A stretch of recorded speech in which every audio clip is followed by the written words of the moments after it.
السلام علیکم ورحمۃ اللہ وبرکاتہ۔ میں ہوں آپ کا طبیب و روحانی معالج حکیم وقاص۔ آج ہم ایک ایسے مسئلے پر بات کریں گے جو لوگوں کو ہونے کے بعد بہت پریشان کرتا ہے اور مشکل سے ٹھیک ہوتا ہے۔ ہم آپ کو وجہ، آسان اور فوری حل بتائیں گے۔ آج کا ہمارا ٹاپک ہے ایلوپیشیا یعنی بال چر گنج پن۔ کبھی آپ نے دیکھا ہے کہ کسی کے بال سر، داڑھی یا بھووں سے گول گول یا بیضوی شکل میں جھڑ جاتے ہیں اور جلد اچانک بالکل خالی نظر آنے لگتی ہے، اور یہ مسئلہ مردوں تک محدود نہیں، خواتین بھی اس کا شکار ہو سکتی ہیں۔ ایلوپیشیا بال چر مردوں اور خواتین دونوں میں جسم کے مختلف حصوں میں بالوں کے جھڑنے کا سبب بنتا ہے، جیسے کہ سر، بھویں اور کبھی کبھار جسم کے دیگر حصے بھی۔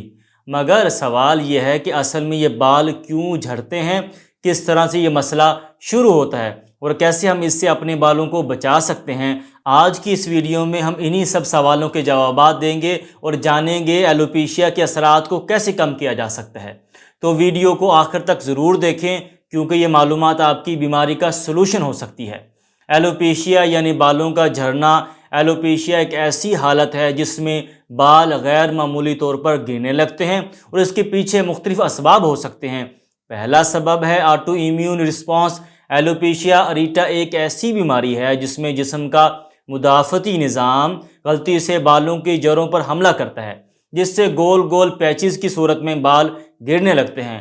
دوسرا سبب ہے جینیاتی عوامل۔ اینڈروجینیٹک ایلوپیشیا، جسے عام طور پر مردانہ گنج پن کہتے ہیں، وراثتی ہوتا ہے اور ہارمونز خاص کر DHT کے اثر سے بالوں کی جڑیں کمزور ہو جاتی ہیں۔ تیسرا سبب ہے ہارمونل تبدیلیاں۔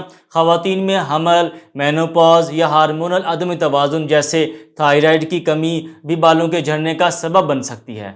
سٹریس، غذائی کمی اور کچھ ادویات بھی اس مسئلے میں اپنا حصہ ڈالتی ہیں۔ آپریشنز، شدید بیماری یا ذہنی دباؤ کے اثر سے بھی بال گرنے لگتے ہیں۔ مختلف اقسام کی ایلوپیشیا میں علامات بھی مختلف ہو سکتی ہیں۔ مثلاً ایلوپیشیا اریٹا میں ایک یا زیادہ گنج کے دھبے ہوتے ہیں، جبکہ اینڈروجینیٹک ایلوپیشیا، جو کہ اکثر مردوں میں ہوتی ہے، اس میں بالوں کا دھیرے دھیرے جھڑنا دیکھا جاتا ہے۔ اب بات کرتے ہیں ہربل علاج کی۔ ایلوپیشیا میں آملے کا جوس یا تیل بالوں کی نشوونما کے لیے بہت مفید سمجھا جاتا ہے۔ اس میں وٹامن C ہوتا ہے جو بالوں کے فولیکلز کو مضبوط کرتا ہے۔ اس کے استعمال کا طریقہ مشہور ہے۔ پھر آتی ہے بھنگرا کی بات۔ یہ ایک جڑی بوٹی ہے جس کو انگلش میں فالس ڈیزی، جو کہ پرانے زمانے سے بالوں کے علاج میں استعمال ہوتی آئی ہے۔ بھنگرے کا استعمال سے بالوں کے جھڑنے کی شرح کم ہوتی ہے اور نئے بال جلد نکلنے لگ جاتے ہیں۔ ایلو ویرا بھی ایک عام ہربل علاج ہے۔ اس میں اینٹی انفلیمیٹری خصوصیات ہوتی ہیں جو کھوپری کو سکون دیتی ہیں اور بالوں کو مضبوط بناتی ہیں۔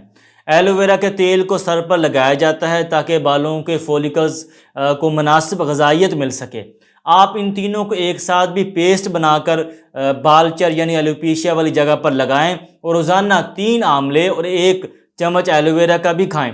اس طرح فائدہ بہت ہی زیادہ ہوتا ہے۔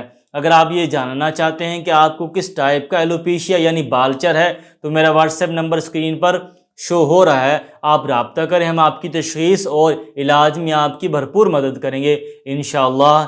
یاد رکھیں، قدرتی جڑی بوٹیوں سے ایلوپیشیا کا علاج ممکن ہے اور ایلوپیشیا قابل علاج ہے، اس لیے دل چھوٹا نہ کریں اور مایوس نہ ہوں۔ رابطہ کریں، ہم آپ کی مدد کریں گے انشاءاللہ۔ اس کے ساتھ ہی اپنے طبیب اور روحانی معالج حکیم وقاص کو اجازت دیں۔ اللہ حافظ۔